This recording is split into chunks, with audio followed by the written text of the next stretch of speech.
한마디가 거짓말이면 남은 99마디 모두 거짓말처럼 들립니다. 가급적 과장된 말을 안 쓰려고 노력하는 손바닥 농부가 자칫 과장된 말로 들릴까봐 정직하게 얘기하면 첫째가 태양입니다. 일조량이죠. 둘째는 토질, 셋째는 품종입니다. 개복숭아나 산복숭아, 신농시가 와도 굵은 복숭아 못 만들죠. 그러니 본 영상에서 말씀드리려고 하는 것은 정확히 네 번째라고 할 수 있죠. 과수농부가 할 수 있는 일로는 첫 번째이죠. 바로 적과, 적화, 정례인데 당연히 이 중에서 정례가 먼저죠. 제거할 건 일찍 제거할수록 양분 소모를 줄일 수 있죠. 다음은 적화, 적가로 갈수록 이제까지 양분 소모한 것 아니니 그만큼 손해이죠. 그렇다고 적과는 안 하느냐? 그건 아닙니다. 복숭아는 정례, 적화, 적과 시기에 맞게 다 해야 합니다. 이제 꽃망울이 맺혀 있는 것을 개수 딱 맞춰 정례를 하면 그것 떨어지지 않으리란 보장 없습니다. 그러니 정례도 적화도 적과도 해야 하긴 합니다만 먼저 할수록 득템이라는 것은 당연합니다. 그러니 정례, 즉 꽃봉오리 맺혔을 때 하는 것일수록 양분 소모가 적습니다. 그릇 많이 주면 소모된 양분 보충하지 않을까 생각하지만 지금 이때 정례, 적화, 적과 할 때까지 양분은 올해 뿌리에서 흡수한 양분이 아닙니다. 작년 가을 월동에 들어가기 전 이 나무가 뿌리에 저축한 저장 양분입니다. 그 양분을 복숭아는 곶감 빼먹듯이 꽃망울 맺히고 꽃피고 결실할 때까지 소모하고 있습니다. 이때 양분은 무한정 공급되는 양분이 아니라 한정된 양분입니다. 필요 없는 꽃봉오리를 제거하는 정례도 가급적 꽃봉오리가 적을 때 하는 것이 양분 소모 측면에서도 더 좋겠죠.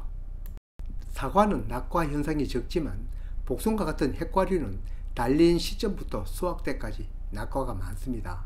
그러니 정례를 하든 적화, 적과를 하든 그 낙과를 염두에 두고 해야 합니다. 그러니 가장 이른 시기에 하는 정례는 어떠한 일이 있어도 여기에는 과일 달지 않는다 하는 그것만 먼저 제거하는 것입니다. 한마디로 제거할 것, 절대 과일 안 달 것, 꽃봉오리를 따내는 것이라고 생각하면 됩니다. 본 정례 방법 영상은 거기에는 과일 달지 말아야 할 것을 중심으로 얘기를 진행하겠습니다. 그 까닭도 함께 얘기하겠습니다. 복숭아는 3본형이든 2본형이든 아니면 Y자 8m형이든 모두 가운데가 열린 개심형으로 키우는데 여기서 큰 동그라미 표시한 주지이든 작은 동그라미를 표시한 부주지이든 여기에는 과일을 달지 않는 것이 좋습니다만 큰 동그라미로 표시된 주지는 필수이고 작은 동그라미인 부주지 끝은 선택입니다. 왜 이 주지 끝은 과일을 달지 않을까요? 다른 가지는 가지를 살짝 숙이더라도 여기는 가지를 쳐들도록 해주어야 합니다. 가지는 양분이 이동하는 통로입니다. 이 주지는 양분 통로 중에서도 고속도로에 해당합니다. 양분이 원활히 흐르도록 하려면 이 가지는 다른 가지보다 더 높이 세워져야 하고 과일을 따라서 필요없이 힘을 소모하지 않아야 합니다. 작은 동그라미에 표시된 부주지도 필요에 따라 세력을 키워야 할 때는 과일을 달지 말아야겠죠. 한마디로 주지는 그 나무의 뼈대입니다. 다른 곳은 세력이 약해야 과일이 달리고 잘 크지만 이 주지 끝은 세력이 왕성하도록 해야 합니다. 주지 끝이 숙여지거나 양분 공급이 원활해지지 못하거나 필요없는 데 양분을 빼앗기면 나무는 일찍 쇠약해집니다. 우리는 Y자 8m로 재배하니 지금 양쪽에 뻗어있는 주지뿐만 아니라 여기 양팔 벌리듯이 뻗은 이 부주지들도 세력이 왕성해야 합니다. 지금 드문드문 꽃망울이 붙어있는 여기서부터 이 끝까지 잎은 달아야겠지만 과일을 달아서는 세력이 약해집니다. 잎눈만 두고 모조리 제거합니다. 이 부분은 정리할 때 정리해야 할 부분입니다. 잎은 둬야 하니 꽃망울만 제거합니다. 여기서 잎눈 꽃눈은 아시죠? 복숭아 꽃눈과 잎눈은 양쪽 부드럽고 둥근 것이 꽃눈, 그 사이에 뾰족한 것이 잎눈, 이렇게 나란히 맺히는 것이 보통인데 어떤 것은 그렇지 않습니다. 여기에는 꽃눈만 있죠.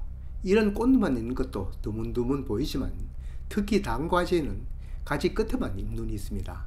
전정을 할 때 한 뼘밖에 안 되는 단과지 끝을 잘라버리면 자칫 잎이 없어 다음에는 가지가 도태될 수도 있습니다. 복숭아는 작년에 나왔던 해가지에 올해 꽃이 맺히고 과일이 달립니다. 이러한 가지를 결과지라고 합니다. 결과지 중에서 한 뼘도 안 되는 결과지를 단과지, 한 자도 더 되는 결과지를 장과지, 그 사이 가지를 중과지라고 하는데 이 길이 기준은 사람마다 차이가 있긴 합니다. 손바닥 농부는 한 뼘 아니면 단과지로 취급합니다. 이 중에서 단과지, 중과지, 즉 중단과지에는 과일을 하나, 장과지에는 보통 둘을 따는데 이것도 결과지의 굵기나 장차 과일의 크기에 따라서도 가감해야겠죠. 이 나무는 만생종 황도이니 과중이 무겁습니다. 따라서 이 가지는 하나를 따는 게 딱 맞는데 지금 꽃망울 하나만 남기면 그것마저 낙과하면 빈가지가 되겠죠.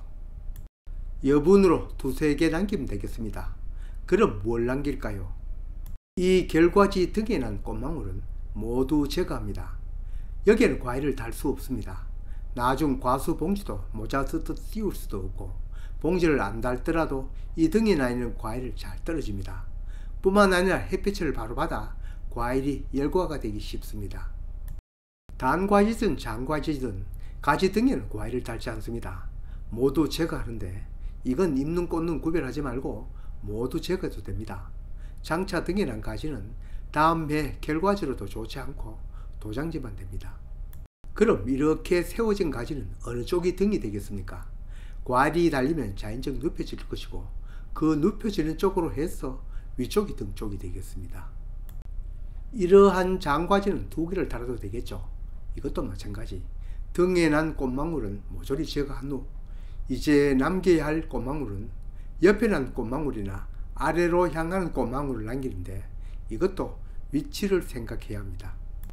이 가지 끝 선단부에 무거운 열매가 달리면 곤란하겠죠. 과일이 달리면 그 가지는 약간 숙여지긴 합니다만 이건 너무 심하면 이 과일까지 양분 흐름이 좋지 않겠죠. 그 반대인 기부 쪽에도 과일을 달지 않습니다. 과일이 안 큽니다. 기부에 가까운 꽃망울도 제거합니다. 과일 따는 위치는 한 개만 다른 중단과지에는 기부에서 선단 끝까지 중, 선단 쪽에 가까운 중간에 다는 것이 가장 좋습니다. 그러니 그 부분 예비까지 쳐서 두세 개 꽃망울을 남기는데 단과지는 여기처럼 가지 끝에만 파란 잎눈이 있고 그 안쪽에는 앞얘기처럼 잎눈이 없습니다. 그러니 꽃눈 두세 개를 남기면 되지만 이러한 중과지, 장과지는 꽃눈만 있는 것도 있고 잎눈과 함께 있는 것도 있습니다. 가급적 잎눈이 달린 꽃눈을 남기는 것이 좋습니다. 왜일까요? 어느 과일, 어느 식물이나 잎에서 광합성을 해서 그 양분으로 과일을 크게 합니다. 그것도 그 과일과 가까이 있는 잎에서 만든 양분이 이동거리가 가까우니 더 영향을 끼치겠죠. 앞으로 복숭아 열매가 커지는 데 필요한 양분 공급은 복숭아가 달린 곳에서 난 잎눈이 커져서 거기에서 만든 양분이 첫째이고 다음으로 복숭아가 달린 그 결과지에서 난 잎에서 만든 양분이 둘째로 영향을 미칩니다. 복숭아 하나를 굵게 만드는 데 필요한 잎수는 보통 30개로 잡고 있습니다. 이러한 장과지는 장차 2개를 달지만 정례할 때는 8개를 남겨두되 위치는 선단과 기부는 제외하고 남깁니다. 그리고 가급적 잎눈인 꽃망울을 남깁니다. 지금까지 복숭아 정례 방법을 왜 그렇게 해야 하는 까닭까지 설명하다 보니 얘기가 길었습니다. 정리하면 첫째, 주지나 필요시 부주지 선단에 꽃망울을 모두 제거한다. 둘째, 결과지 등에 난 꽃망울도 제거한다. 셋째, 중단과지에는 과일 1개를 다는데 예비로 2-3개를 남긴다. 넷째, 장과지는 2개 정도를 다는데 예비로 8개를 남긴다. 다섯째, 중장과지에 남기는 꽃망울은 잎눈 있는 것을 가급적 남긴다입니다. 물론 이 기준은 원칙이지만 철칙은 아닙니다. 품종별 과일 크기에 따라 과감되겠죠.